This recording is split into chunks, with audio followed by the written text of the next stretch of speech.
आता एक संतापजनक बातमी। शाळेत एका शिक्षिकेचा विनयभंग करण्यात आला। डोंबिवलीतल्या प्रसिद्ध शाळेतील संतापजनक घटना आहे। ट्रस्टीचा मुलगा हा पोलिसांच्या ताब्यात आहे। ट्रस्टीच्या मुलानं शिक्षिकेला अश्लील मेसेज केले, व्हिडिओ पाठवले अशी माहिती आहे। डोंबिवलीतील सागाव परिसरातील एका प्रसिद्ध शाळेत अत्यंत संतापजनक आणि धक्कादायक प्रकार उघडकीस आला। शाळेत एका शिक्षिकेचा विनयभंग झाल्यानं खळबळ उडाली असून या प्रकरणी शाळेच्या ट्रस्टीच्या मुलाला पोलिसांनी ताब्यात घेतलंय। पीडित शिक्षिकेनं केलेल्या गंभीर आरोपांनुसार आरोपी तिला अश्लील मेसेज आणि व्हिडिओ पाठवायचा।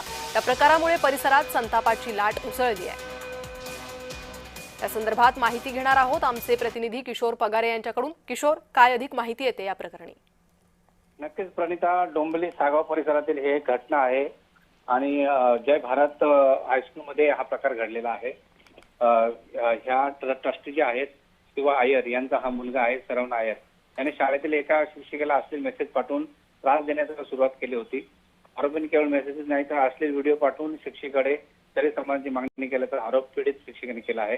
हा छळ असह्य झाल्याने शिक्षिकेने तिच्या आईसह मनसेकडे धाव घेत न्यायाची मागणी केली आहे आणि या दरम्यान मनसेने पोलीस स्टेशनला आज ठिय्या आंदोलन केलं आणि त्याला अटक करण्याची मागणी केली आहे।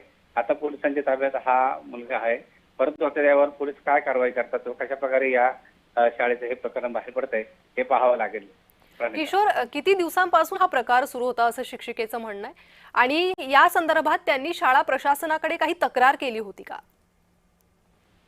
हा प्रकार घडल्यानंतर अत्यंत हा संतापजनक प्रकार आहे। त्यांनी शिक्षिकांनी हे त्या ट्रस्टीला किंवा शाळेच्या इतर ज्या हेड मुख्याध्यापक यांच्या लक्षात आणून दिलं होतं, मात्र त्यावर कोणत्याही प्रकारची कारवाई होत नव्हती, म्हणून आज तिने पीडितेने ही तक्रार केलेली समजत आहे। किशोर, धन्यवाद या सविस्तर माहितीसाठी।